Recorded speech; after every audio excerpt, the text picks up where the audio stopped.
Hi guys, I welcome you all to Insiders YouTube channel. I am Vishali and this video is going to be about GK compilation. So usually वैसे अगर बात की जाए तो कभी भी Insiders SB की वीडियो ज़्यादा लंबी नहीं होती हैं, but this video will be a little longer because first of all I'm covering your whole GK in it.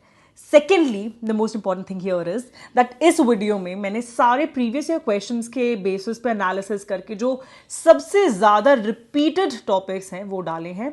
Last time भी मैंने डाले थे, यहाँ से क्वेश्चंस डायरेक्टली आपको एग्जाम में देखने को मिले थे. एंड इस बार कुछ और एडिशंस करके जो मैंने देखा कि हाँ ट्रेंड में ये छोटा मोटा चेंज है वो भी ऐड किया है. So please make sure that you don't miss out this video. Also all your friends जो आपके रियल फ्रेंड्स हैं प्लीज़ उनके साथ भी शेयर करना. कॉम्पिटिशन फ्रेंड्स के साथ नहीं होता है. So share it with them and help them as well. क्योंकि जब एग्जाम के बाद वो बोलेंगे अरे यार भाई तेरी वजह से मेरे क्वेश्चंस हो गए, या हम दोनों भाई भाई या बहन बहन करके आए हैं क्वेश्चंस ये सारे के सारे अटेम्प्ट, यू बोथ और यू ऑल 3 और 4 विल फील वेरी हैप्पी. चलो स्टार्ट करते हैं first question. So which of the following is matched incorrectly. The first one is golden revolution, horticulture से रिलेटेड है, बिल्कुल सही है. ग्रे रेवोल्यूशन, फर्टिलाइजर, बिल्कुल सही है. सिल्वर, एग या फिर poultry, yes this is also right. But pink revolution नहीं यार, ये तो आई गेस अनियन से रिलेटेड है ना. और ये मीट एंड टमेटो वाला कौन सा है? This is actually what, red revolution. ठीक है, सो इसमें पूछा गया था कि इनकरेक्ट कौन सा, मतलब गलत कौन सा. इसलिए देख लिया करो, इनकरेक्ट पूछ रहा है, करेक्ट पूछ रहा है, खुशी खुशी में एकदम से आंसर मत किया करो. सो आंसर क्या हो जाएगा? Pink revolution. थोड़े और देख लेते हैं जल्दी से. Blue revolution is regarding fishes, grey is regarding fertilizers, green is regarding agriculture, white जो है डेयरी या फार्मिंग. सबसे इंपॉर्टेंट है एक तो ग्रीन रेवोल्यूशन, वाइट रेवोल्यूशन, ठीक है. सिल्वर जो अभी मैंने आपको बताया. उसके बाद yellow revolution, very very important, this is related to oil seeds जितनी भी होती हैं, ठीक है. रेड रेवोल्यूशन अभी बताया, मीट से एसोसिएटेड है या फिर टमेटो से भी. देन आता है golden fibre revolution, this is related to jute. Then golden revolution, this is related to honey, okay. और इसके अलावा भी कुछ एक दो और इंपॉर्टेंट है, जैसे कि बात करें brown revolution, this is related to leather, है ना. लेदर या फिर कोकोआ भी बोल सकते हैं आप. कोकोआ जो है वो किस लिए यूज होता है? It is actually use for cacao, cocoa, these are use for chocolates, okay, making of chocolates. Then black revolution किससे एसोसिएटेड है? This is related to petroleum, okay. सिर्फ ये क्वेश्चन नहीं पूछे जाते, कई बार क्या क्वेश्चन आ जाते हैं, क्वेश्चन आते हैं कुछ इस तरीके से कि फादर बताओ कि ग्रीन रेवोल्यूशन का कौन है? MS स्वामीनाथन.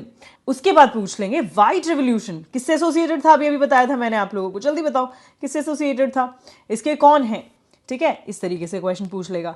देन आ सकता है civil aviation, JRD Tata, very very important. फिर आते हैं Indian air force, navy, Chhatrapati Shivaji Maharaj and Subroto Mukherjee यहाँ पर, ठीक है, वेरी इंपॉर्टेंट. फिर आते हैं silver revolution, okay. These are the most important ones, तो इनको पक्का से कर लेना, स्टार मार्क कर लो, ठीक है. और आप मुझे जल्दी से एक बार एग्रीकल्चर के जो हैं वो लॉग जो है एसोसिएटेड है ना, साइंटिस्ट हैं, वो किस लिए फेमस है आप जल्दी से मुझे बताइए, ये है ना, नीचे कमेंट सेक्शन में. ऑलरेडी मैं पढ़ा चुकी हूँ इसलिए पूछ रही हूँ, अवार्ड्स वाली वीडियो में मैंने आपको पढ़ाया था. Next the question is regarding which of the gases used in chips end packet etcetera. तो आप लोग एक बात जानते होंगे कि जितनी भी नोबल गैसेस हैं वो बहुत ज़्यादा इंपॉर्टेंट हैं. ये क्वेश्चन पूछते हैं एग्जाम में बिकॉज ये जो है केमिकली बहुत ही अनरिएक्टिव होती है ना, नोबल गैसेस इसलिए बोलते हैं. और इस रीज़न की वजह से ये यूजुअली चाहे वेल्डिंग पर्पस हो, है ना, वेल्डिंग का काम हो, या फिर जैसे कि एल्यूमिनियम है उसको रिफाइन करना हो, इन सब चीज़ों के लिए यूज़ किया जाता है. और सबसे ज़्यादा जो गैस यूज़ की जाती है एक तो है आर्गन और दूसरी है हीलियम, ठीक है. आर्गन और हीलियम क्यों यूज़ करते हैं? बिकॉज ऑफकोर्स हमें ये चाहिए कि हम ज़्यादा प्रॉफिट बना सके. तो कब बना पाएंगे? अगर जो चीज़ है वो इनएक्सपेंसिव है, ज़्यादा महंगी नहीं होगी. सो इसीलिए आर्गन और हीलियम जो है वो यूज की जाती है, ठीक है. अब बात करते हैं कि इसमें से कौन सी गैस है जो चिप्स के पैकेट में डाली जाती है. चलो पता है आज तक कितने चिप्स के पैकेट आप लोगों ने खाए हैं? पता है कौन सी गैस यूज होती है उसमें? तो नाइट्रोजन यूज होती है, ठीक है. चिप्स के जितने पैकेट्स होते हैं उसमें नाइट्रोजन यूज होती है. उसके बाद बात आती है ओजोन. ओजोन तो आप लोगों को पता है कहाँ पे, कौन सी लेयर में है ओजोन? जल्दी से बताओ मुझे, नीचे कमेंट करो जल्दी से, ये भी मैं आगे आपको पढ़ाने वाली हूँ. उसके बाद आती है बात आर्गन की. Where is it use? This is use in the electric bulb, okay. Electric bulbs जो होते हैं उसमें यूज होता है आर्गन, ओके. अब इसके साथ साथ मैं आपको कुछ और इंपॉर्टेंट चीज बताना चाहती हूँ। ग्रीन हाउस गैसेज एग्जाम में ना आए ऐसा होता नहीं है, बहुत ज्यादा पूछा जाता है। सो पहली बात है ग्रीन हाउस गैसेज कौन कौन सी। एक तो है first of all carbon dioxide, फिर है मिथेन, ठीक है, मिथेन भी है। उसके बाद है नाइट्रस ऑक्साइड, कौन सी, नाइट्रस ऑक्साइड, ठीक है। उसके बाद HFC दैट इज हाइड्रोफ्लोरोकार्बन्स, ओके। उसके बाद ozone, this is also one of the greenhouse gases. ये है नहीं, ये दोनों नहीं है, प्लीज इन्हें हटा देना। So these are all the greenhouse gases, ठीक है। कहाँ पाई जाती हैं ये सारी, ये लोअर एटमॉस्फेयर में ही हमें मिलती हैं, ओके। उसके बाद आती है बात प्राइमरी पोल्यूटेंट्स की, ठीक है। उसके बाद सेकेंडरी पोल्यूटेंट्स पूछते हैं कौन कौन से हैं इसमें से प्राइमरी एंड सेकेंडरी। उसके बाद ये भी पूछते हैं कि ये किस टाइप के होते हैं, like what are these actually pollutants. So primary pollutant क्या होते हैं कि जैसे कि हम लोगों ने यहाँ पे देखा, ये इंडस्ट्री थी, वहां से ऐसे पोल्यूशन निकल रहा था, ठीक है, या फिर गाड़ी आप चला रहे थे उसमें से पीछे से पोल्यूशन निकल रहा है ना। सो ये क्या थे, ये एटमॉस्फेयर में जा रहे थे। सो ये सारे क्या हुए, ये हुए पोल्यूटेंट्स, दीज आर प्राइमरी, मतलब डायरेक्टली किसी सोर्स से ये निकल रहे हैं, जैसे इंडस्ट्री से निकले, कार से निकले, ठीक है, डायरेक्टली इसका कोई सोर्स था जहां से निकले, जैसे कि कार्बन मोनोऑक्साइड, कार्बन डाइऑक्साइड, ठीक है, सल्फर डाइऑक्साइड, नाइट्रस ऑक्साइड्स, है ना। तो ये सारे और कुछ particles and all of these things, you know, these are what, primary pollutants, okay. Secondary क्या होते हैं, सेकेंडरी पोल्यूटेंट वो होते हैं जो किसी ना किसी केमिकल रिएक्शन से बनते हैं। जब प्राइमरी जितने भी पोल्यूटेंट्स हैं इनके साथ कुछ केमिकल रिएक्शन अगर कोई हो, ठीक है, और ये केमिकल रिएक्शन कहाँ होगा, ऑफ कोर्स लोअर एटमॉस्फेयर में ही होगा, कहीं और कहीं जाके नहीं होगा, ठीक है, लोअर एटमॉस्फेयर में ही केमिकल रिएक्शन हुआ और उससे क्या बन गए, ये सेकेंडरी पोल्यूटेंट्स बने, ओके। सो सेकेंडरी पोल्यूटेंट, मैं आपको थोड़ा सा एक एग्जांपल देना चाहूंगी, ठीक है। यहाँ पे जैसे कि आप लोगों ने ओजोन सुना है, सेकेंडरी पोल्यूटेंट है ओजोन, ठीक है। सो ओजोन कैसे बनता है, जब भी कभी किसी हाइड्रोकार्बन का और नाइट्रस कोई ऑक्साइड है, ये कंबाइन होती है सनलाइट की प्रेजेंस में, तो इस टाइम पे क्या होता है, ओजोन की फॉर्मेशन होती है, ठीक है।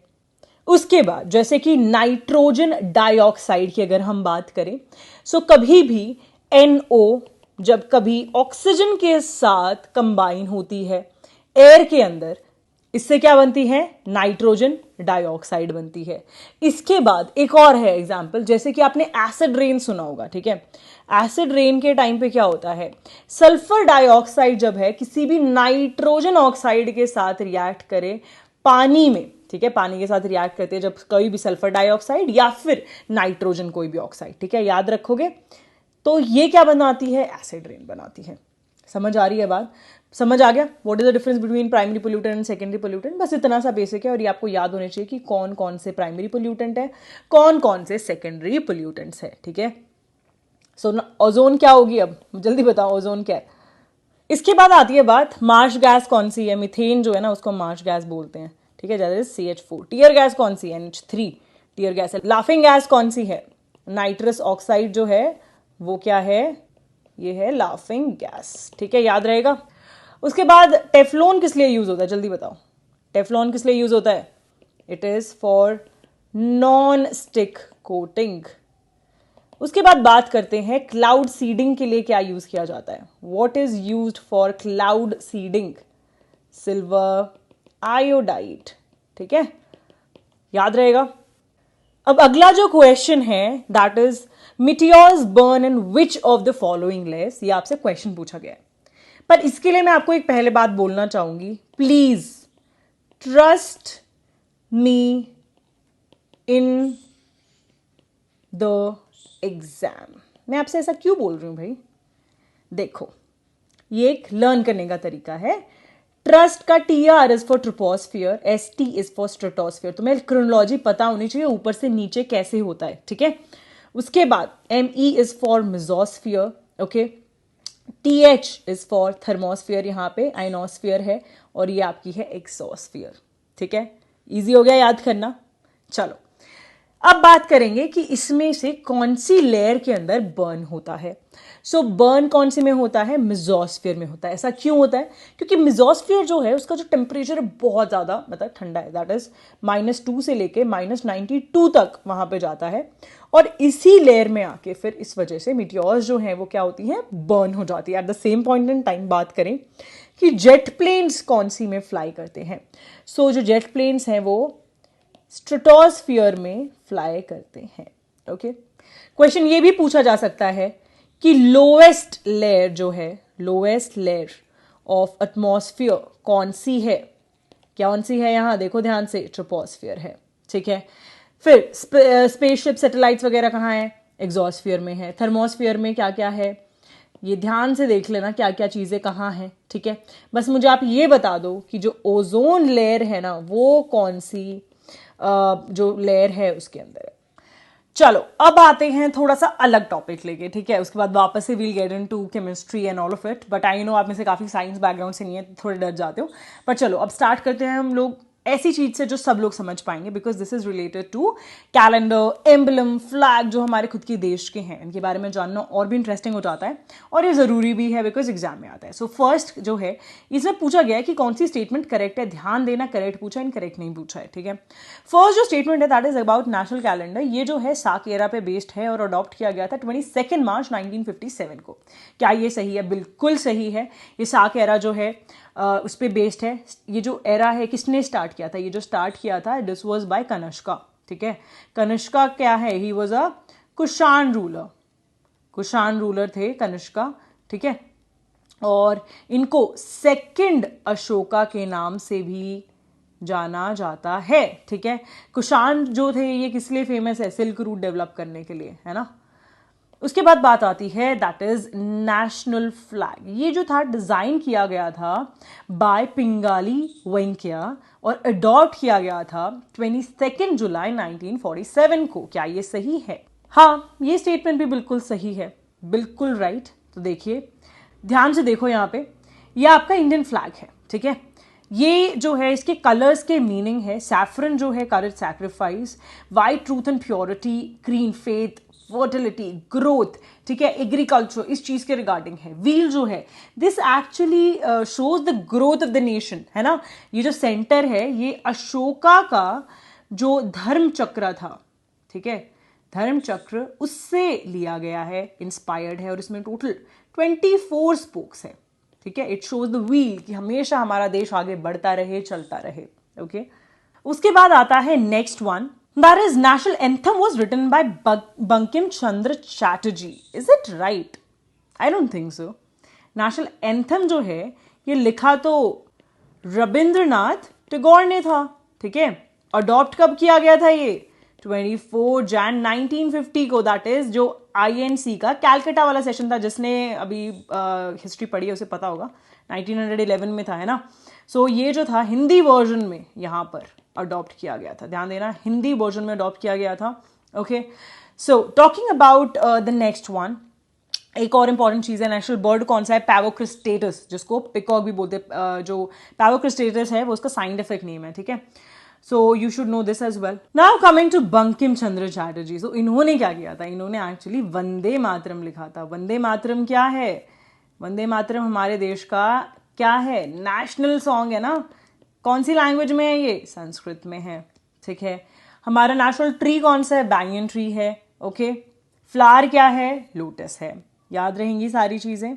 चलो moving on to the next one, that is Satyameva Jayate जो है वो इंस्क्राइब किया गया है नेशनल एम्बलम पे। वो हम लोगों ने मुंडका उपनिषद से जो है वो क्या किया है? अडॉप्ट किया। क्या ये सही है? Yes, this is also completely correct. तो इस हिसाब से क्या हो जाएगा? ये फर्स्ट, सेकंड और फोर्थ आपका सही है। इस हिसाब से आंसर आपका हो जाएगा A 1214। ठीक है, थोड़ा सा मैं आपके साथ एक बार नेशनल एम्बलम भी डिस्कस करना चाहूंगी, बिकॉज क्वेश्चन जो है ये आ जाता है। अभी अभी मैंने आपके साथ सत्यमेव जयते जो है, जो नेशनल सेंटेंस है, मुंडका उपनिषद से लिया है, वो अडॉप्ट किया गया, ये आपको पता चल गया। इसमें जो है 4 लाइन्स है, जैसे आपको एक साइड दिख रहा है तो उस साइड भी है, इसके पीछे भी एक है और एक इसके साइड में है। तो टोटल कितने हो गए? 4 लायंस है इसमें। नीचे आपको ये जो अबैकस नजर आ रहा है जिसपे ये लायन है, so this is abacus. Okay, abacus जो है इसमें क्या क्या है? एक तो है बुल, ठीक है, एक है हॉर्स, एक है एलिफेंट और एक है लायन। और ये सारे के सारे सेपरेट हैं, इनके बीच में एक एक व्हील है, ठीक है, जिसको हम क्या बोलते हैं, धर्म चक्र, है ना, धर्म चक्र इसको बोलते हैं। और इसमें नीचे जो सबसे नीचे है, मतलब यहाँ पे कुछ इधर क्या है, लोटस है, ठीक है, याद रहेगा। नेशनल एम्बलम जो है ये हम लोगों ने अडॉप्ट कहाँ से किया है, Sarnath lion, capital of Ashoka. Okay, now let us jump a little towards geography, फिर वापस से थोड़ा साइंस करेंगे, ठीक है, थोड़ा मिक्स करके पढ़ते हैं। नेक्स्ट है कि विच of the following is incorrectly match. तो काफ़ी बार पूछ लिया जाता है कि टाइफून्स या फिर साइक्लोन्स, हरिकेन्स कौन से देशों में बोला जाता है। Okay, so West Indies and Florida में हरिकेन्स बोलते हैं, बिल्कुल सही है। फिलीपींस जो आइलैंड है वहाँ पे चाइना जापान इसे टाइफून्स बोलते हैं, ये भी बिल्कुल सही है। साइक्लोन्स जो है अपनी तरफ बोला जाता है, exactly right, cyclones is towards bay of Bengal, मतलब इंडियन जो रीजन है वहाँ पे, बिल्कुल सही है। उसके बाद यूएस एंड मैक्सिको में विली विली नहीं यार, विली विली तो ऑस्ट्रेलिया वाले साइड में था, है ना। सो नॉर्थ ईस्ट और नॉर्थ वेस्ट जो ऑस्ट्रेलिया है वहाँ बोला जाता है। एंड यूएस एंड मैक्सिको में क्या बोलते हैं, इसे टॉर्नेडो बोलते हैं, ठीक है। पूछा गया था, इनकरेक्टली मैच्ड, आंसर क्या हो जाएगा, D.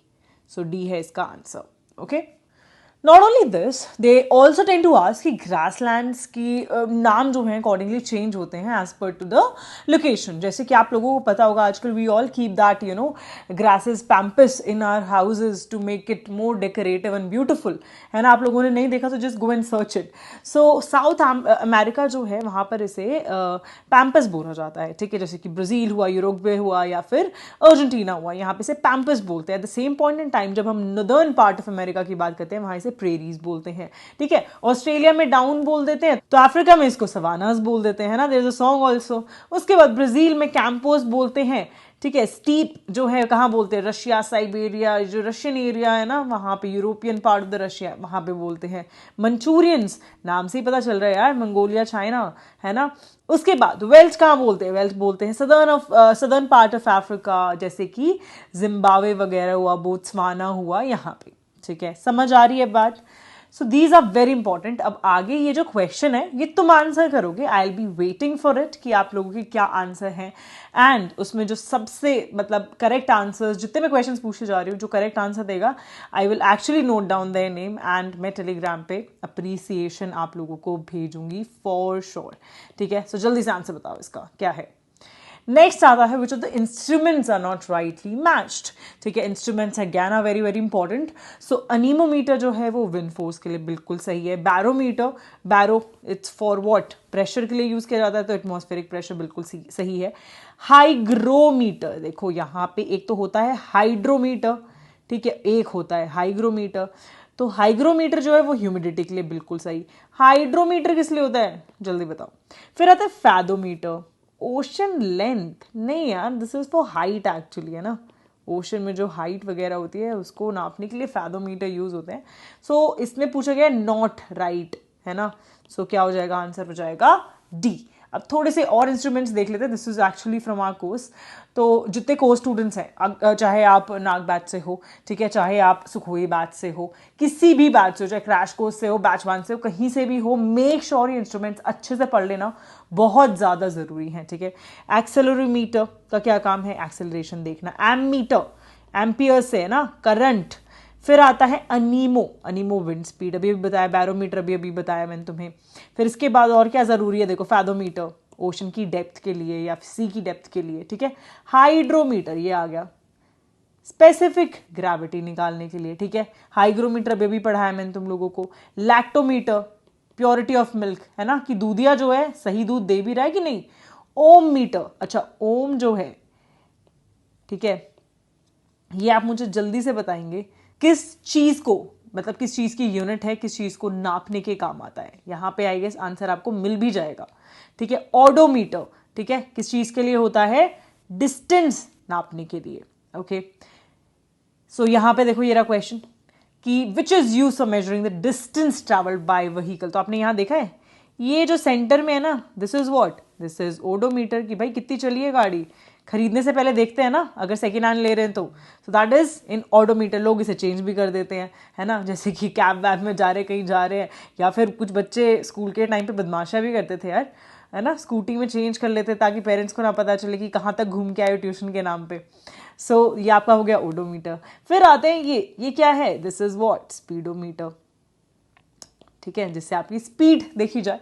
So these are all the very important ones जो मैंने इसमें डाले हैं। तो एक बार थोड़ा सा नज़र निकाल लेना, बिकॉज बहुत मुश्किल नहीं है याद करना, इट्स वेरी इजी। स्पेक्ट्रोमीटर जैसे हुआ, विस्कोमीटर हुआ, वेरी वेरी इंपॉर्टेंट, इनको देख लेना, radiometer. So all of these are very important. Next आता है which of the following is caused by parasites. Okay, so जैसे मैं आपसे बात करूँ तो 3 टाइप की होती है डिजीजेज। एक होती है वायरल डिजीज जो वायरस कॉज करता है, बैक्टीरियल जो बैक्टीरिया करता है, पैरासाइट वाली डिजीज जो पैरासाइट कॉज करते हैं, है ना। सो वायरल डिजीजेज कौन सी होती है, जैसे कि चिकन पॉक्स हुआ, स्मॉल पॉक्स हुआ, एड्स हुआ, ठीक है, जो एक बार जैसे हो गई ना तो बहुत मुश्किल है ठीक होनी। These are called viral diseases usually, है ना। एंड इनकी ना मतलब एंटीबायोटिक्स जैसे आप लोगों ने सुनी होगी ना, यूजुअली किसकी आती हैं, वो बैक्टीरियल डिजीजेस की आती हैं। सो this is the difference. And so जो वायरल डिजीजेज हैं इसमें आप लोगों को एक चीज़ ध्यान देनी है। लास्ट टाइम क्वेश्चन कैसे पूछा गया था कि there was one needle that was used, क्योंकि क्या होता है ना, वायरल डिजीजेस कैसे होती है, ब्लड ट्रांसफ्यूजन से। जैसे आप लोगों को पता होगा ना कि एड्स वगैरह जैसे ब्लड ट्रांसफ्यूजन, अगर आपने कोई निडल यूज़ करी, eight the same point doctor ने चेंज ना करके वही निडल दूसरे पेशेंट पे यूज़ कर दी, ठीक है, और पहले वाले पेशेंट को एड्स था, दूसरे को नहीं था, तो इसको भी एड्स हो जाएगा।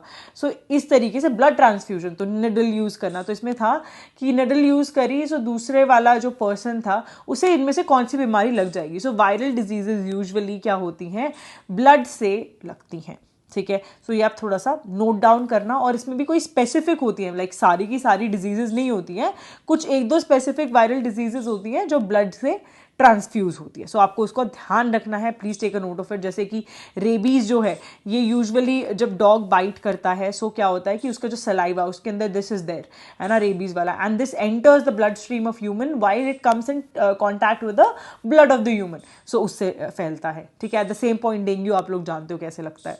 सो these are what viral diseases. ये हो गई आपकी बैक्टीरियल डिजीजेस, है ना, pneumonia, tetanus, typhoid, whooping cough, parasite, sleeping sickness, kala azar, ठीक है, ये सारी हो गई। उसके बाद क्या पूछ लिया जाता है, कभी कभी ऐसे पूछ लिया जाता है कि जो डिजीजेज हैं, जैसे कि मलेरिया हुआ, या फिर हुई स्लीपिंग सिकनेस, है ना, और या फिर हुआ आपका डायरिया, या फिर पूछ लेंगे कि काला आजार, है ना। सो ये जो डिजीजेज हैं इसके कॉजेटिव पूछ लेंगे या फिर इसके कैरियर पूछ लेंगे। सो ये जो कॉज होते हैं किससे होते हैं, या और इसके कैरियर्स कौन कौन हैं।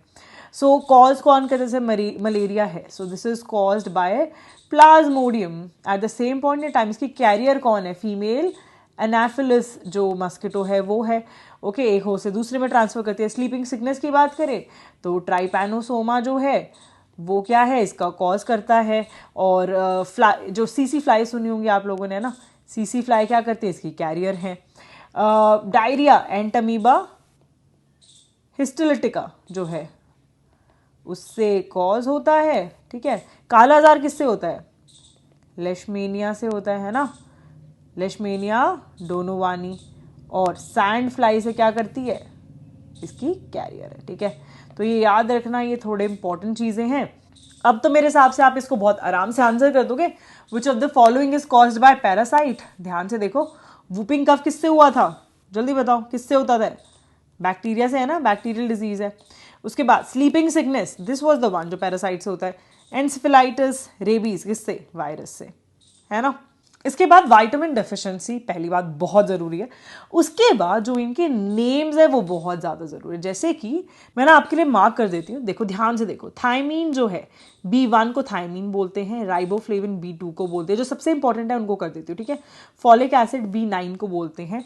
आप लोगों ने सुना होगा ना क्या कहते हैं, बी कॉम्प्लेक्स की मेडिसिन आती हैं, सो उसमें सारी की सारी ये जो होती है ना विटामिन बी होती है, ठीक है। फिर कोबलामिन पूछ सकते हैं, B12, इसकी कमी बहुत ज़्यादा होती है लोगों को, एंड स्पेसिफिकली लेडीज़ जिनको अनीमिया वगैरह होता है, ठीक है, अक्यूट अनीमिया कॉज करता है ये। उसके बाद होता है स्कॉर्बिक एसिड, किसे बोलते हैं, विटामिन सी को, ये भी बहुत ज़्यादा इंपॉर्टेंट है। उसके बाद रेटिनॉल, विटामिन ए को बोलते हैं, ये भी बहुत ज़रूरी है, ठीक है। इसके बाद आती है इनकी डिजीजेस, जैसे कि बेरी बेरी जो है विटामिन जो B1 है उससे होती है, उसकी कमी से होती है, ठीक है। उसके बाद स्कर्वी विटामिन C की कमी से होती है। नाइट ब्लाइंडनेस विटामिन A, बोलते हैं ना पालक खाओ बहुत ज़्यादा, इसीलिए बोलते हैं। उसके बाद ब्लीडिंग गम सुना होगा, ब्लीडिंग गम किससे होता है जल्दी बताओ, ब्लीडिंग गम किससे होता है। फिर पेलियोग्रा, दैट इज जो आपने ब्लैक टंग देखी होगी ना, ब्लैक टंग वाला जो इशू होता है, this is by B3, that is niacin, उसकी कमी से होता है। समझ आ रहा है। So these are all the important ones. And यहाँ पर आप देखोगे ऑस्टियोपोरोसिस, ये तो आप आराम से, ऑस्टियो इज फॉर बोन्स ना, ठीक है। पोरोसिस मतलब उसका मतलब बोन धीरे धीरे धीरे टूटनी शुरू हो जाती है, उसमें से निकलनी शुरू हो जाती है, दैट इज पोरोसिस, ठीक है। मतलब पोर्स क्रिएट हो जाना, इस तरीके से थोड़ा सोच के मतलब याद करने के लिए ये यूज कर लेना। विटामिन D की कमी से, है ना। So these are the most important ones. Vitamins, उसकी डेफिशिएंसी से क्या होता है, और उनके और क्या नाम है, जैसे thiamine, folic acid, ascorbic acid, retinol, ये बहुत जरूरी है। Now coming to the next one, that is which of the following are matched incorrectly, जब आती है कॉमन नेम्स की बारी, ठीक है। So washing soda, this is sodium carbonate, क्या ये सही है? Yes, this is completely right, है ना, Na2CO3। उसके बाद आता है NaHCO3, इसको H बीच में आगे ऐसे याद रख लेना, बाई कार्बोनेट तो NaHCO3, सोडियम कार्बोनेट तो सिर्फ NaHCO3, ठीक है। उसके बाद आता है ब्लीचिंग पाउडर, ठीक है। ब्लीचिंग पाउडर का क्या है, CaClO2। Coming to the next one, that is quicklime calcium sulphate, नहीं ये तो गलत है, दिस इज रॉन्ग। क्विकलाइम का क्या है फॉर्मूला, CaO है, ठीक है। At the same point in time इसको कैल्शियम ऑक्साइड भी बोलते हैं, ठीक है। Calcium sulphate that is CaSO4, that इसको हम पीओपी भी बोलते हैं। पीओपी आपने देखा होगा ना, अपने घर में यूज होती है, सो एज टू मेक वो फैंस के ऊपर से डिजाइन, बहुत अच्छे अच्छे वॉल्स पे डिजाइन, सो ये सब पीओपी यूज होती है, दैट इज कैल्शियम सल्फेट, ठीक है, याद रहेंगी। Now coming to the next one, so ये वाला क्वेश्चन बहुत ज़्यादा मतलब इट्स सो इंपॉर्टेंट, कितनी बार पूछ चुके हैं, I can not even tell you, almost repeated every year in the examination. The first one is regarding Vienna convention. So ये जो है, this was actually the first international agreement जिसमें बात की गई थी किसके बारे में, कि हमें ओजोन लेयर को डिप्लीट होने से बचाना है, ठीक है। फिर आता है मॉन्ट्रियल प्रोटोकॉल। अब इसमें ध्यान देना, what is difference between Vienna and Montreal. Montreal में बात की गई है सब्सटेंसेस जो कि डिप्लीट करते हैं ओजोन को, उसके रिगार्डिंग बात हुई है, जैसे कि क्लोरोफ्लोरोकार्बन एटसेट्रा एटसेट्रा, है ना। सो वो चीज़ इंपॉर्टेंट है when it comes to Montreal, but yes it is related to ozone, but actually जो है सब्सटेंस जो कि कॉज करते हैं ओजोन डिप्लीशन को। फिर आता है क्योटो प्रोटोकॉल। ये एक इंटरनेशनल अग्रीमेंट है जिसमें बात की गई है कि किस तरह कार्बन डाइऑक्साइड और इसके साथ साथ ग्रीन हाउस जो गैसेज होती हैं, है ना, उनको कैसे कम किया जाए, ठीक है। और ये जो था, this was actually an agreement but under United nation framework convention on climate change, तो आप जानते होंगे UNFCCC, उसके अंडर ये था। अडॉप्ट किया गया था कब, 1997 में। ये कब किया गया था, 1992 में, that is in June 1992। And जो वियना कन्वेंशन था ये कौन से साल में था, जल्दी बताओ। उसके बाद आती है बात पेरिस अग्रीमेंट की। पेरिस अग्रीमेंट एक लीगली बाइंडिंग ट्रीटी है और ये अडॉप्ट की गई है बाय 196 नेशंस इन COP21, ठीक है। अभी कौन सा COP चल रहा है, जल्दी बताओ, ठीक है। तो ये जो COP21 है ये पेरिस में हुआ था, ओके। सो इस पेरिस एग्रीमेंट में क्या हुआ था कि हमें लिमिट करना है ग्लोबल वार्मिंग को एटलीस्ट बिलो 2, या फिर अगर पॉसिबल हो पाए 1.5 degree Celsius as compared to what was pre industrial times, ठीक है। ये बात हुई थी, this is what Paris agreement is. और ये जो क्योटो था प्रोटोकॉल, ये सिर्फ और सिर्फ किसके लिए था, जितने भी डेवलप्ड नेशंस थे। लेकिन पेरिस एग्रीमेंट में चाहे डेवलप्ड हो चाहे अभी डेवलपिंग हो, all the nations were included. आ गई बात समझ। सो अगर क्वेश्चन पूछा जाए ओजोन डिप्लीशन, क्योंकि यहाँ वियना कन्वेंशन है तो आंसर वो होगा, लेकिन अगर वियना नहीं हो तो फिर मॉन्ट्रियल भी हो सकता है। लेकिन अगर वियना है तो स्पेसिफिकली ओजोन का वियना है, substances related to ozone depletion वो मॉन्ट्रियल है, याद रहेगा। आगे एक दो और इंपॉर्टेंट हैं, ये भी देख लेते हैं। These are the important ones, but सबसे इंपॉर्टेंट जो मैं ऑलरेडी आपको करा चुकी हूँ। रामसर कन्वेंशन किसके रिगार्डिंग है, वेटलैंड को प्रिजर्व करने के रिगार्डिंग है। स्टॉकहोम कन्वेंशन किसके रिगार्डिंग है, जितने भी ऑर्गेनिक पोल्यूटेंट्स है उसके regarding. Sites is for endangered species, ठीक है। बायोलॉजिकल डाइवर्सिटी, तो डाइवर्सिटी को ही सेव करने के लिए तो आप नाम से ही बता सकते हैं। Born convention, very very important, migratory जितने भी स्पीशीज है उनके लिए है। वियना भी अभी बताया किसके लिए, ओजोन। मॉन्ट्रियल किसके लिए, ओजोन। क्योटो किसके लिए, ग्रीन हाउस गैसेज। रियो किसके लिए है, एनवायरनमेंट चेंज, ठीक है। यूएनएफसीसी किसके लिए, ग्रीन हाउस गैसेस। यूएनसीसीडी किसके लिए, टू कॉम्बैट डिजर्टिफिकेशन, ठीक है, डिजर्टिफिकेशन को कॉम्बैट करने के लिए। बेजल कन्वेंशन किसके लिए, जितने भी हजार्डियस वेस्ट होते हैं उसके लिए है। कार्टाजीना प्रोटोकॉल किसके लिए है, this is regarding biological diversity, ठीक है। ये वाला बहुत ज़्यादा ज़रूरी है, एक तो कार्टाजीना और एक नगोया, ये दोनों के दोनों बायोलॉजिकल, जो एक सेकेंड, बायोलॉजिकल डाइवर्सिटी है उसके रिगार्डिंग है, ठीक है। उसके बाद UNREED, ये किसके रिगार्डिंग है, डिफॉरेस्टेशन के रिगार्डिंग, ठीक है। उसके बाद आता है किगाली अमेंडमेंट, ये जो है this is actually part of what, Montreal protocol, ठीक है। और ये मॉन्ट्रियल किसके लिए था, ओजोन के लिए था। तीसरी बार बता रही हूँ मैं तुम्हें। मिनीमाटा कन्वेंशन, मर्करी, ठीक है। उसके बाद मर्करी के जितने भी इफेक्ट्स होते हैं, एक डिजीज भी है ना मिनीमाटा। उसके बाद आता है रोटरडैम कन्वेंशन, ये किसके लिए है, हजार्डियस जितने भी वेस्ट हैं उनके लिए। हजार्डियस वेस्ट के लिए एक और था ना, कौन सा था, बेसिल। सो बेसिल और रोटरडैम किसके लिए, हजार्डियस वेस्ट। अब आती है कोप 28, ये जो होस्ट होने वाली है, यूएई में होस्ट होने वाली है अभी दिसंबर में, ठीक है। कोप 27 ऑलरेडी हो चुकी है, ये हुई थी शर्म एल शेख इजिप्ट में। और ये जो है अचीव करना, इसका जो मेन काम था, मतलब कोप 27 में डिस्कशन ये हुआ है कि जो हम लोगों ने पेरिस एग्रीमेंट में सोचा था उसको कैसे हम अचीव करें। दिस वाज डिस्कस्ड इन कोप 27। अभी जैसे हम लोगों ने डिस्कस किया मिनीमाटा, है ना, तो मुझे ना कुछ इंपॉर्टेंट चीजें याद आ गई, जल्दी से बता देती हूँ तुम्हें। कभी भी जब एक्सेस में कोई मेटल की कंटामिनेशन होती है उससे ना कुछ कुछ डिजीज होती है, जैसे लेड की एक्सेसिवनेस से प्लम्बिज्म होता है, ठीक है।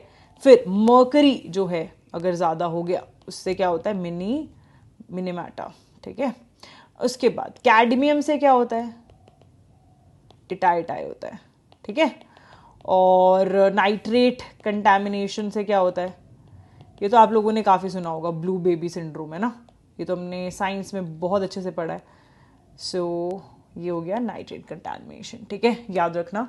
अब जल्दी से बात कर लेते हैं जितनी भी फेमस ऑयल फील्ड्स हैं इंडिया के अंदर, ठीक है।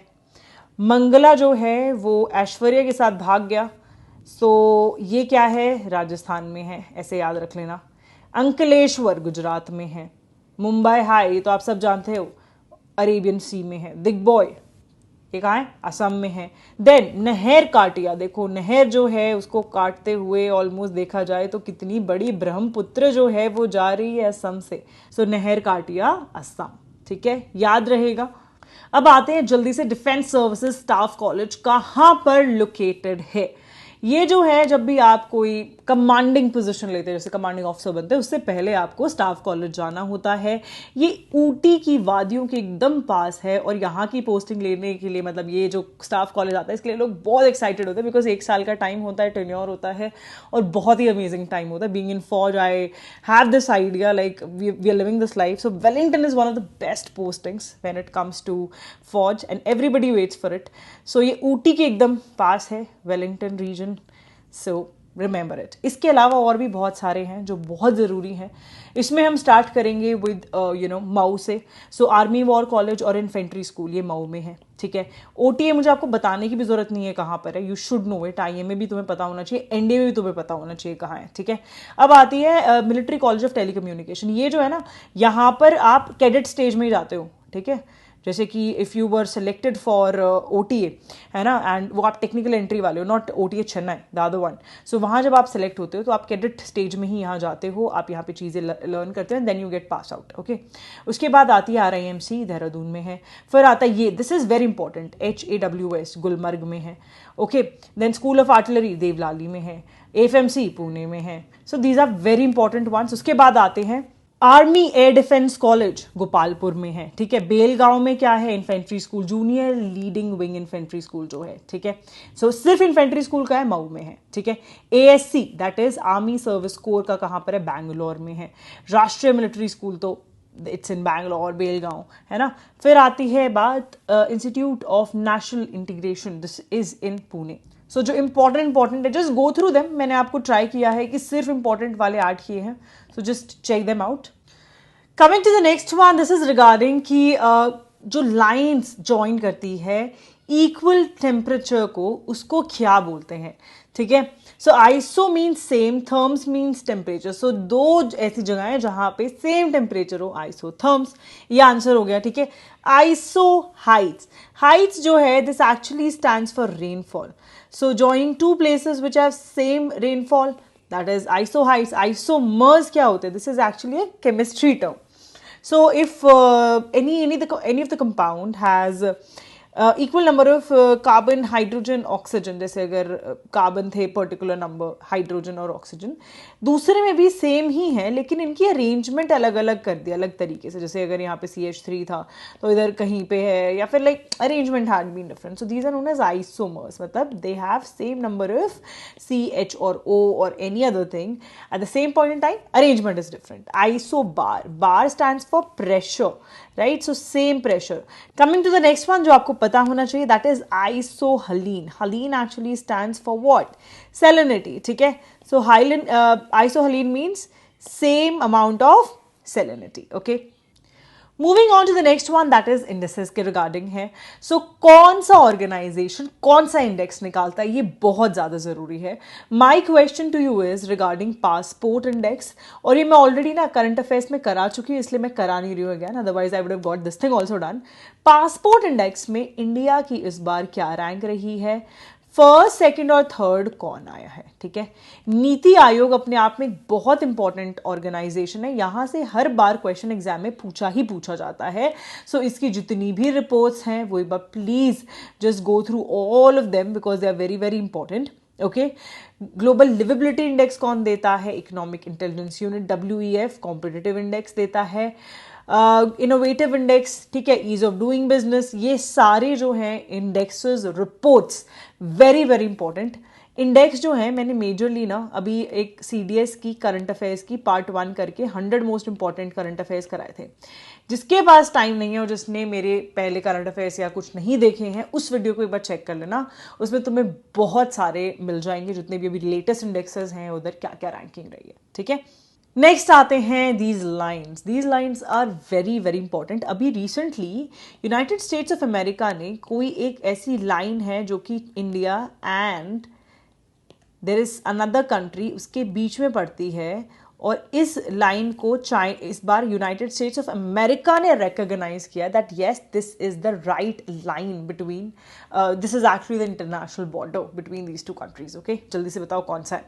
यहाँ पे मैं सबसे इंपॉर्टेंट बता देती हूँ तुम्हें, जो है एक तो 49th पैरेलल बहुत जरूरी है, Durand line that is between Pakistan and Afghanistan. McMahon line, I guess answer मिल गया तुम्हें. ठीक है, देन आता है मैग्नी नॉट 9 जो है this is between Germany and France, extremely important again.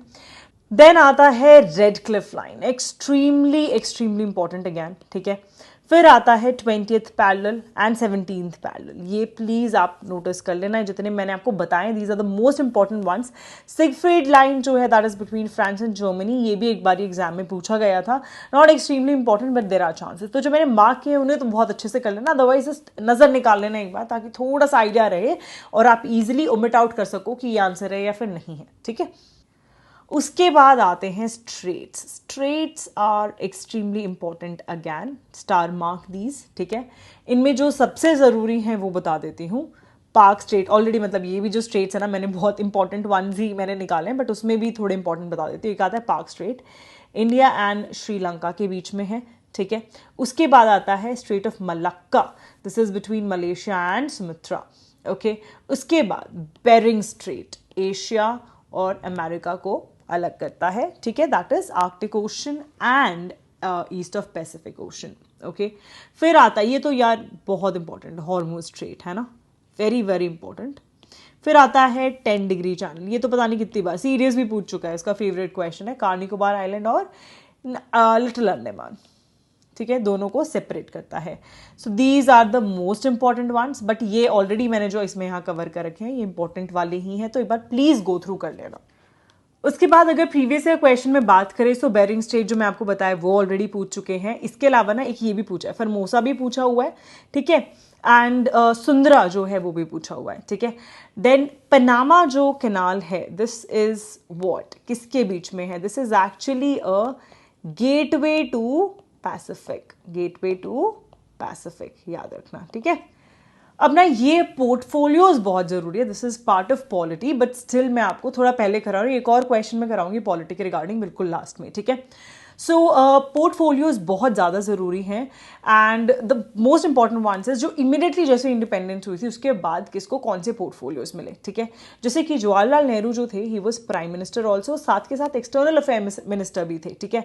Sardar Vallabh भाई पटेल जो थे वो होम मिनिस्टर भी थे, इंफॉर्मेशन एंड ब्रॉडकास्टिंग भी थे और स्टेट्स भी थे। You know that he was also known as iron man of India. Why was he called iron man of India? Because of his capability कि उन्होंने पूरा देश एक साथ जोड़ा था, जितनी भी प्रिंसली स्टेट्स थे उसको देश के साथ जोड़ा था, ठीक है।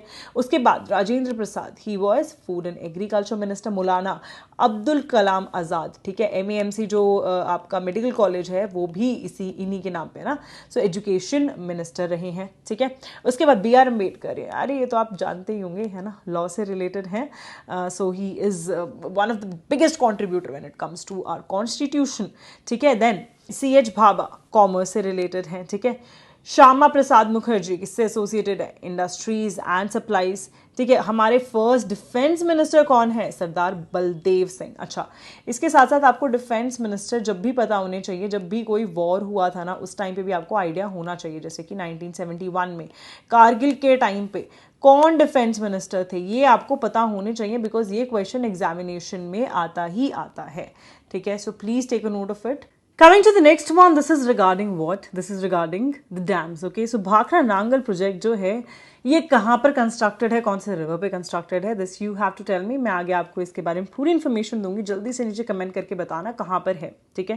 This is one of the biggest project when it comes to providing electricity to the country, so you must know it. Also abhi recently because there was a cloud burst and one of the dams was opened because और वहाँ से पानी पूरा release करके पंजाब में भर गया था, condition was very bad, there was a lot of flooding that was seen. which river it is and कौन सा डैम है जिसका पानी छोड़ा गया था, ये भी आपको पता होना चाहिए. Let me see how many of you are updated with the current affairs, okay? अब इसके हम कैसे याद करेंगे? We'll try and do the same states together. जैसे कि तमिलनाडु है with Tamil Nadu, so Bhavani Sagar dam और मेतुरडा डैम, ये कहाँ है? भवानी और मेतुर कहाँ है? तमिलनाडु में है. कर्नाटका में क्या है? तुंगभद्रा और कृष्ण सागर जो डैम है ये है कर्नाटका में. रिहांड जो है this is in Uttar Pradesh. Koyna dam, कोई नहीं, कोई फर्क नहीं पड़ता, दिस इज इन महाराष्ट्र. ठीक है. बिलासपुर, ठीक है, this is in Rajasthan. And Mithun dam, it is Jharkhand. ठीक है.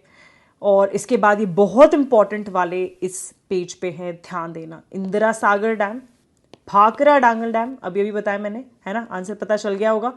Hirakud dam, Nagarjuna Sagar dam, Sardar Sarovar dam, Indira Sagar dam. These are the most important one. Star mark कर लो और अच्छे से रिवाइज करके जाना. Very high chances to see this in examination. उसके बाद आता है सिटी कौन सी किस रिवर पे है. जितनी भी इंडियन सिटीज़ हैं इनको एक बार अच्छे से रिवाइज कर लेना. मैं आपको पढ़ाऊंगी जो सिटीज़ हैं जैसे न्यूयॉर्क एट्सेट्रा. टिग्रिस वाली जो टिग्रिस रिवर पे कौन सी है, ये सब मैं आपको पढ़ाने वाली, बिकॉज इंटरनेशनल ज़्यादा आते हैं. आजकल उन्होंने इंडियन रिवर्स भी पूछनी शुरू कर दी है. जैसे अगर जमशेदपुर की बात करें तो ये सुबर्णरेखा जो है वहाँ पर है. JRD टाटा जो है उन्होंने इस जमशेदपुर को पूरा जो है सेटल डाउन किया था. ठीक है. यहाँ पे बहुत सारी इंडस्ट्री है, पूरा टाटा का सारा फैला हुआ काम है. So this you must know. ऐसे ही नर्मदा पे कौन सी है, जो भी सिटी है, रावी पे कौन सी है, झेलम पे कौन सी, आपको पता होना चाहिए. ठीक है. उसके बाद इसमें से कौन सी सिटी जो है वो गंगा की कॉन्फ्लुएंस पे सिचुएटेड है, ये बताना है. अब इसका जो आंसर है वो काफ़ी इंटरेस्टिंग है, बिकॉज यहाँ पे क्या है, रिजेक्शन सेंटर, मतलब SSB का रिजेक्शन सेंटर जिसे लोग बोलते हैं वो यहाँ है. ठीक है. इलाहाबाद राइट। और ये अच्छा ये भी बताएंगे आप कि अच्छा अब इसका जो नाम है प्रयागराज हो गया, इलाहाबाद नहीं बोलेंगे हम, है ना, प्रयागराज। और प्रयागराज जो है यहाँ पर अगर बात की जाए, सो दिस इज़ ऑल्सो कमांड। तो कौन कौन से मतलब Indian air force, Indian army, Indian navy में से किसकी कमांड है, ये जल्दी बताएं। प्रयागराज है तो नेवी की तो शायद नहीं होनी चाहिए ना, और अगर आर्मी की और एयरफोर्स की है तो कौन सी है, सेंट्रल एयर कमांड है या कौन सी है यहाँ पे, चलो आप जल्दी खुद से बताओ, ठीक है। अब बात करेंगे कौन सी रिवर पे कौन सी सिटी है वर्ल्ड की। अगर हम एक्चुअली पढ़ने चले तो बहुत सारी है, लेकिन हमें सिर्फ इंपॉर्टेंट पढ़नी है। जैसे कायरो जो है दैट इज ऑन नाइल, ठीक है। टिग्रिस बगदाद, वेरी इंपॉर्टेंट, आ चुकी है ऑलरेडी एग्जाम में। उसके बाद इंडस कराची, ओके। फिर आता है टाइबर रोम, सेने पेरिस, राबी लाहौर, ओके। उसके बाद थेम्स लंदन, आपको पता है इसको बोला भी जाता है गंगा ऑफ इंग्लैंड बोलते हैं कुछ लोग, है ना। फिर Montreal, this is Saint Lawrence. उसके बाद Moskva, this is in Moscow, है ना। Hudson, this is New York. So please ये जितने भी हैं इनको अच्छे से करना, they are very very important, these are asked in the examination. जो सबसे इंपॉर्टेंट है वो मैंने मार्क कर दिए हैं। फिर आती है बात कौन सी सिटी है on the confluence of Ganga. So Allahabad है, अभी ऑलरेडी आंसर मैंने आपको बताया। गंगा, यमुना और सरस्वती की कॉन्फ्लुएंस पे है। इसके अलावा जो और सिटीज़ हैं जो कि गंगा के ऊपर बेस्ड है, so that is Buxar, Haridwar, Patna, Varanasi, Kanpur और भागलपुर। ये सारी आपको याद रखनी है। Coming to the next one that is related to study. So जो लॉजी वर्ड है इट इज बेसिकली स्टडी, ठीक है। जैसे माइकोलॉजी मतलब फंगस की स्टडी, फाइको मतलब एल्गे की स्टडी, हिस्टो मतलब टिश्यू की, साइटो मतलब cell, ornitho this is for birds, entomology this is entomo किसके लिए, इंसेक्ट्स के लिए, ऑस्टियोबोन्स, और onco is for tumours, cancer का यूजुअली डिपार्टमेंट होता है, राइट। सो ऑनकोलॉजी याद रहेगा। जितने भी लॉजी वाले वर्ड्स हैं प्लीज इनको अच्छे से पढ़ लेना, और इनको यूज करते हुए आप क्या कर सकते हो, ओमिट भी कर सकते हो। जैसे अगर आपको 4 ऑप्शन गिवन है उसमें से एटलीस्ट 2 तो आप आराम से ओमिट कर पाओगे, because these are one of the most asked logies, okay. Moving on to the next one, national sport बहुत बार पूछा जाता है एग्जामिनेशन में, जैसे कि United States of America baseball है। उसके बाद बुजाक्शी इज वेरी इंपॉर्टेंट, ये अफगानिस्तान का है, और नेपाल का भी, डांडी भी हो, बिकॉज ये थोड़े अलग से हैं इसलिए पूछ लेते हैं। और जुजित्सु जो है वो भी ऑलरेडी पूछ चुके हैं, जापान का जो है। Then coming to the oil wrestling, this is of Turkey, Bhutan का आर्चरी है, एंड बांग्लादेश का कबड्डी है, this is also played in India as you guys know. Then coming to China, table tennis, bull fighting कहाँ का है, स्पेन का, okay. Then coming to the next thing, cricketers उनकी रखी हुई बुकें बहुत बहुत बहुत ज़्यादा ज़रूरी हैं, ठीक है। यहाँ से हम स्टार्ट करते हैं, देखो ये हैं बुक्स। सो इसका आंसर आप मुझे बताएंगे once we are done with this, है ना। So one day wonders I guess यहीं देख के आप बता देंगे। तो सुनील गावस्कर हैं, इनके अलावा जो कपिल देव, सचिन तेंदुलकर, रवि शास्त्री, इनकी भी बुक्स बहुत ज़रूरी है। Let's start with them. So Sunny days किसने लिखी है, सुनील गावस्कर ने, ठीक है। सौरभ गांगुली की कौन सी है, century is not enough. Ravi Shastri की the players in my life. Rahul Dravid की जो है this is actually a biography not a autobiography, the nice guy who finished first. Sachin Tendulkar की is playing it my way. Yuvraj Singh when was undergoing through cancer, उन्होंने लिखा था test of my life. Suresh Raina की है believe, और 281 and beyond is VVS Laxman. Coming to the next one that is कौन सी lines है जो रन करती है parallel to the equator. So parallel कैसे, मतलब of course the lines that are, जैसे इक्वेटर यहाँ से सेंटर से जाती है, सो उसी के साथ साथ होनी चाहिए कोई ना कोई, ऑफ कोर्स, है ना। तो लॉन्गिट्यूड्स जो हैं वो कैसे होंगी, लॉन्ग लॉन्ग ऐसे यहाँ पे, है ना, ये लॉन्गिट्यूड्स है। लैटिट्यूड मतलब लेटी हुई, देखो ऐसे याद रख लेना, लेटी हुई लाइन, तो ये जो है ये लैटिट्यूड्स है, ठीक है। सो कौन सी होंगी, parallel to equator, of course latitude ही होंगी, है ना। अब मेरा आपसे एक क्वेश्चन है कि इंटरनेशनल डेट लाइन जो है वो कहाँ से पास होती है, ठीक है। कौन कौन से नेशन से पास होती है अगर होती है तो, या फिर कौन से ओशन से, या फिर कौन से सी से पास होती है, ये आप मुझे बताएंगे जल्दी से नीचे कमेंट में, बिकॉज ये ऑलरेडी क्वेश्चन पूछा जा चुका है एग्जाम में और इसलिए बहुत ज़रूरी भी है, okay. You should also know कि कौन से, जैसे प्राइम मेरिडियन जो है वो 0 डिग्री लॉन्गिट्यूड है, ठीक है। इक्वेटर 0 डिग्री लैटिट्यूड है। ट्रॉपिक ऑफ कैंसर 23 डिग्री जो है that is Tropic of Cancer. Okay, 23 degrees 26 minutes and 22 seconds north, याद रहेगा। नेक्स्ट आता है ट्रॉपिक ऑफ कैप्रिकॉन, ये भी जो है you can see this is Capricorn, this is Tropic of Cancer. ये पास होती है राइट इंडिया से, इंडिया से पास होती है। तो कहाँ कहाँ से पास होती है जल्दी बताओ। आर्कटिक सर्कल का भी आपको पता होना चाहिए, this is also very very important. Okay, so यहाँ पे देखिए ध्यान से, पहले हम बात करेंगे इक्वेटर से कौन कौन से जो देश हैं वो गुजरते हैं। उसके साथ साथ कई बार क्वेश्चन सिर्फ कंट्रीज नहीं बल्कि सिटीज भी पूछ लेते हैं कि इक्वेटर से कौन कौन सी सिटीज जो हैं वो मतलब बेसिकली टच करता है इक्वेटर। सो लेट्स स्टार्ट, यहाँ से स्टार्ट करते हैं किरीबाती, उसके बाद इंडोनेशिया, मालदीव्स, ठीक है, ये जो नेशंस हैं ये हो गए अपने इधर के। अब स्टार्ट करते हैं हम अफ्रीका के, केन्या, सोमालिया, युगांडा। उसके बाद democratic Republic of Congo, गेबन, Republic of Congo, Sao Tomé and Principe, ये जितने भी है ये अफ्रीकन नेशंस हैं जिसके थ्रू इक्वेटर पास करते हैं। अच्छा, ऐसी एक रिवर बताओ जिससे इक्वेटर जो है 2 बार पास होती है। ओके, जल्दी बताओ। फिर यहाँ पे कोलंबिया एंड इक्वाडोर, ठीक है, याद रहेगा। और यहाँ पे ब्राजील भी है। So these are all the nations. अब मुझे बताओ टोटल कितने नेशंस हुए इस हिसाब से, टोटल करके जल्दी से मुझे काउंटिंग बताओ। अब अगला क्वेश्चन आता है जो भी मैंने आपसे पूछा, कौन सी है, जायरे, ठीक है। और अगर हम जायरे की बात करते हैं, this is the second longest river, ये आपको याद रखना है, एक्सट्रीमली एक्सट्रीमली इंपॉर्टेंट। नेक्स्ट आता है ट्रॉपिक ऑफ कैंसर कहाँ कहाँ से पास होते हैं when it comes to Indian states. Total 8 Indian states हैं, इसको मतलब याद करना है थ्रू मैप। ध्यान से देखना, गुजरात, यहाँ पे राजस्थान आया, फिर मध्य प्रदेश आया, फिर छत्तीसगढ़ देख रहे हो, फिर झारखंड देख रहे हो, वेस्ट बंगाल, त्रिपुरा, मिजोरम, मणिपुर। क्वेश्चन और कैसे आता है, जैसे म्यांमार को कौन कौन से जो स्टेट्स हैं वो क्या करते हैं, बॉर्डर करते हैं, ये वाला क्वेश्चन पूछा जाता है, ऑलरेडी पूछा जा चुका है। उसके बाद जितने भी नॉर्थ ईस्ट के स्टेट्स हैं उसको बॉर्डर करने वाले स्टेट्स दे आस्क, या फिर अगर कोई इंटरनेशनल बॉर्डर हो रहा है जैसे कि अगर भूटान है, सो भूटान को हमारा कौन सा स्टेट जो है वो टच करता है, इस टाइप का क्वेश्चन।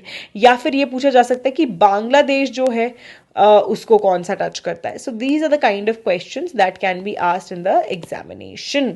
ओके, सो कितने हुए टोटल, 8 स्टेट्स। उसके बाद आते हैं passes. Now passes are very important again, जो नॉर्थ ईस्ट वाले पासेस है वो सबसे ज़्यादा इंपॉर्टेंट है, जैसे कि जलेपला सिक्किम का है, बॉम्डिला अरुणाचल प्रदेश, मानायनिती जो ये उत्तराखंड का है, ठीक है। शिपकिला कहाँ का है जल्दी बताओ, हिमाचल प्रदेश और तिब्बत, ठीक है, हिमाचल प्रदेश एंड तिब्बत। सो शिपकिला ये गलत हो गया है, आंसर क्या हो जाएगा, नॉट करेक्ट पूछा है। सो ये जो है Shipki La that is Himachal Pradesh and Tibet. Okay, next आते हैं, these are very very very important questions, ठीक है। सो क्वेश्चन जो है वो पूछता है कि ओनली पेरिनियल रिवर जो कि अवेलेबल है पेनिनसुलर इंडिया में, दैट इज कावेरी। पेनिनसुला मतलब ये है ना इंडियन पेनिनसुला, यहाँ पे सिर्फ और सिर्फ कावेरी है जो कि पेरिनियल है, मतलब all the time it keeps on running, ठीक है, दैट इज इट। उसके बाद आता है कौन से रिवर बेसिन है जो कि more than 10 states of India share करते हैं। I guess you all know it without even me telling you, that is 79% of India जो है वो एक्चुअली गंगा जो है उसे फीड कर रही है when it comes to water, है ना। उसके बाद which river does not form a delta, कौन सी ऐसे रिवर है जो डेल्टा ही फॉर्म नहीं करती है, नर्मदा, ठीक है। उसके बाद आता है कि which is the largest island of Indian ocean. So Madagascar island जो है this is the largest island of Indian ocean, ठीक है, याद रहेगा। Coming to the next one and the most important thing that is, जितने भी world में headquarters हैं, जितने भी ऑर्गेनाइजेशन हैं, बहुत ज़्यादा ज़रूरी है। And I found it as the best thing because you know ऐसे याद कर पाना is much easier than table से याद करना, ठीक है। सो फर्स्ट बात करते हैं न्यूयॉर्क से। न्यूयॉर्क में देखो कौन कौन से हैं। First of all United nation है, ठीक है, United nation children emergency fund that is UNICEF वो भी है, UNFPA that is United nation population fund वो भी है, देन UNDP भी है, ठीक है। उसके साथ साथ यूनाइटेड नेशन विमेन भी यहीं पे है, और United Nation Security Council UNSC वो भी यहीं पे, ठीक है। Coming to the next one that is Washington DC। यहाँ क्या है, यहाँ पे IMF है, ठीक है, इतना याद रखना है। उसके बाद हम स्टार्ट करेंगे Geneva. Geneva that is Switzerland से, ठीक है। सो जेनेवा में आप यहाँ पे ध्यान से देखना, बहुत सारे हैं, ठीक है। तो the first one that is there is WHO। उसके बाद ILO that is international labour organisation, world trade organisation, ठीक है, ये सबसे इंपॉर्टेंट वाले हैं। देन UNHCR, ठीक है, यूनिकटैड, ये वाले जो हैं सबसे ज्यादा इंपॉर्टेंट है, ठीक है। उसके बाद WMO that is world meteorological organisation भी यही है। इसके बाद हम बात करेंगे पेरिस, दैट इज वहां पर क्या क्या है, Paris is in France, you know, यहाँ पे यूनेस्को है और इसके साथ साथ OECD that is organisation for economic cooperation and development भी है।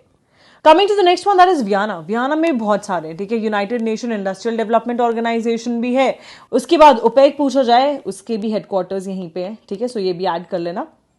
Now will come to London. So London में क्या क्या है, कॉमनवेल्थ ऑफ नेशंस, उसके भी हेडक्वार्टर्स यहीं हैं, IMO के भी यहीं पे है, और एमनेस्टी इंटरनेशनल वो भी यहीं है, ठीक है, international court of justice Hague में है, ठीक है। So these are very important. फिर रोम वाले भी एक बार प्लीज देख लेना, ये भी थोड़े से जरूरी हैं। अब हम बात करेंगे कि सार्क, SAARC, फर्स्टली इसमें कौन कौन से नेशंस हैं, जल्दी से एक तो ये कर लेना, मतलब ये क्वेश्चन आ सकता है एग्जाम में। इसके जो हेडक्वार्टर्स है that is in Kathmandu, Nepal, okay, याद रहेगा। उसके बाद UNEP कहाँ है, Nairobi, okay. I hope you'll remember all these important headquarters, ठीक है। आजकल निक नेम्स जैसे पायोली एक्सप्रेस एटसेट्रा एटसेट्रा मैंने आप लोगों को कराए हैं ना, निक नेम्स के साथ साथ देव स्टार्टेड आस्किंग कि अभी इनके ऊपर कौन सी ऐसी कोई मूवी बनी है किसी फेमस क्रिकेटर के ऊपर, एंड उसका नाम क्या है, उसमें किसने पार्टिसिपेट किया है, या फिर कौन एक्टर या एक्ट्रेस है, ठीक है। जैसे भाग मिल्खा भाग जो है, so it is based on Milkha Singh, और फरहान अख्तर जो हैं उन्होंने उनका किरदार जो है निभाया है, ठीक है। Then Mary Kom is on MC Mary Kom itself and Priyanka Chopra ने किया है। Then 83 this is on Kapil Dev and ये रणवीर सिंह ने की है। सूरमा की बात करें, this is on Sandeep Singh, he is a hockey player and उनके ऊपर है। इसको दिलजीत दोसांझ ने इस किरदार को बहुत अच्छे से निभाया है। The next one is Shabaash Mithu, this is on Mithali Raj, okay, Mithali Raj पे है ये, एंड ये तापसी पन्नू जो है उन्होंने प्ले किया है ये role.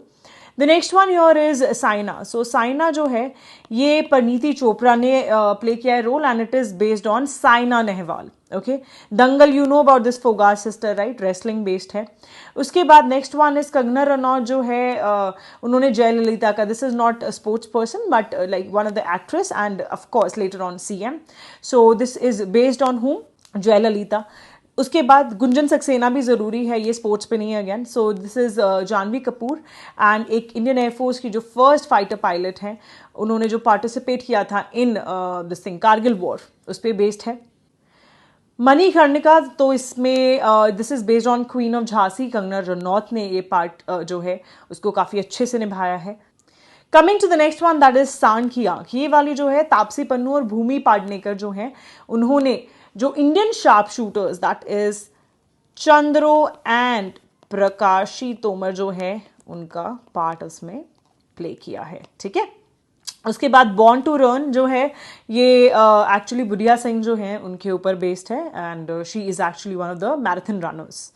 बैंडत queen, you know about that, Phoolan Devi है ना। फॉरगॉटन हीरो सचिन खेड़कर और सुभाष चंद्र बोस के ऊपर बेसिकली बेस्ड है, एंड सचिन खेड़कर ने जो है पार्ट इसका निभाया है। सो प्लीज मेक श्योर जितनी भी स्पोर्ट्स पर्सनालिटी मैंने भी आपको बताई, make sure you revise all of these, है ना, बहुत जरूरी है। Coming to the next thing that is planets. So planets जो वो एग्जाम में काफी बार पूछे जाते हैं।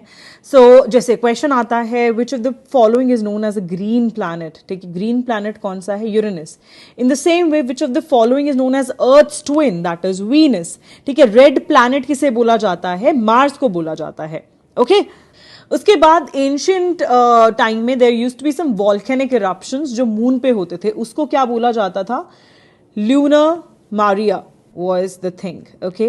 Next is what is the moon of Neptune known as? Neptune के पास जो है टोटल कितने मून्स हैं, नेपट्यून के पास टोटल 14 मून्स है। जो सबसे ज़्यादा एग्जाम में पूछा गया है दैट इज़ इसका जो फर्स्ट मून जो फाउंड किया गया था वो क्या था, या फिर ये भी पूछा जाता है कि इसका लार्जेस्ट मून कौन सा है। ठीक है, सो ट्राइटन जो है ये सबसे ज़्यादा इंपॉर्टेंट है। इसके अलावा और भी हैं बहुत सारे, जैसे कि प्रोटियस, नेरेनिड, ठीक है, हैलीमिड। सो मेक श्योर आप इन्हें भी कर लें। Then coming to the other thing, outermost layer of sun जो हमें विजिबल होती है उसका क्या नाम है?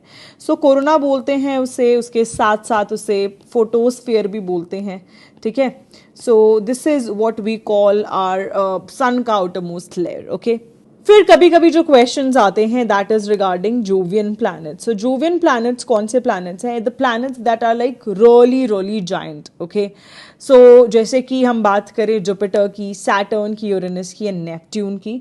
ठीक है, so Jupiter, Uranus, Saturn and Neptune, these all are known as Jovian planets. ठीक है, उसके बाद पूछा जाता है कभी कभी कि टेरेस्ट्रियल जो या फिर इनर प्लैनेट्स हैं उनका पूछ लेते हैं, या फिर आउटर प्लैनेट्स पूछ लेते हैं।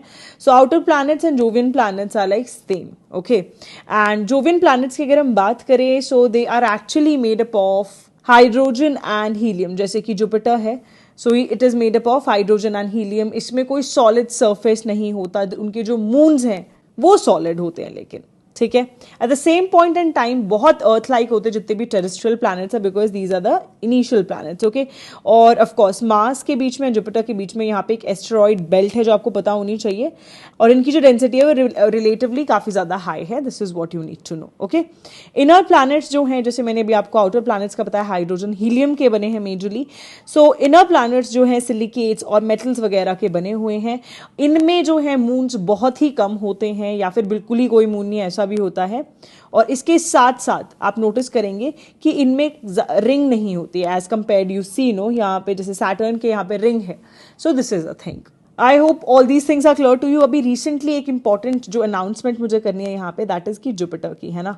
सो जुपिटर ने अभी रिसेंटली उसके मून सबसे ज्यादा हो गए। पहले आप देख सकते हो मैक्सिमम मून्स किसके हैं, सैटर्न के, बट अब रिसेंटली जुपिटर के काफी मून्स डिस्कवर हुए हैं। ये ऑलरेडी मैं आपको करंट अफेयर्स में पढ़ा चुकी हूँ, सो जल्दी से मुझे बताओ इसके बारे में। एंड जो जुपिटर है उसके सबसे ज्यादा मून्स है, आपको ये याद रखना है। Now coming to the next and the last question, मैं आपको एक और बात बताना चाहूंगी। पॉलिटी में ना कुछ इंपॉर्टेंट सेक्शन है, सब कुछ पढ़ने की जरूरत नहीं है। फंडामेंटल राइट्स, डीपीएसपी, जितने भी अभी इंपॉर्टेंट आर्टिकल्स वगैरह चल रहे हैं इन न्यूज़ वो देख लेना, ठीक है, एंड इमरजेंसी देख लेना। और इसके साथ साथ जो स्टेटहुड है ना, मतलब कौन से जैसे अगर गोवा है, so when it became a part of the Indian territory. Secondly कोई भी स्टेट है उसे स्टेटहुड कब मिला, है ना, जैसे उत्तराखंड एंड यूपी जो थे वो क्या हुए थे, basically they separated. So statehood कब मिला उत्तराखंड को, इस टाइप के क्वेश्चंस यूजुअली एग्जाम में पूछ लिए जाते हैं। So please take a note of it. ये वाले आप टॉपिक्स अच्छे से एक बार रिवाइज कर लें, ठीक है। अभी हम बात कर लेते हैं मैच द फॉलोइंग की। सो पार्ट 3 में क्या है, फंडामेंटल राइट्स है, ठीक है। पार्ट 4 में क्या है, डीपीएसपी है। पार्ट 2 में क्या है, सिटीजनशिप है, ठीक है। एंड ये अपना क्या हो गया, इमरजेंसी प्रोविजन। अभी रिसेंटली जो मणिपुर में इमरजेंसी लगाई थी वो कौन से आर्टिकल में है, ठीक है, ये एक तो जल्दी से बताओ। मैं ऑलरेडी ये करंट अफेयर्स तुम्हें जो सीडीएस के लिए पढ़ाए हैं, एनडीए के लिए पढ़ाए हैं, उसमें ऑलरेडी पढ़ा चुकी हूँ। सो आई होप आपको पता होंगे। इसके अलावा मैं आपको एक दो और चीज़ बताना चाहती हूँ। The first one is sports person जितने भी हैं ना, इनके निकनेम्स प्लीज़ याद कर लेना, बहुत ज़रूरी है। Number of players in particular game, जैसे कि रग्बी है, बास्केटबॉल है, so how many players are there.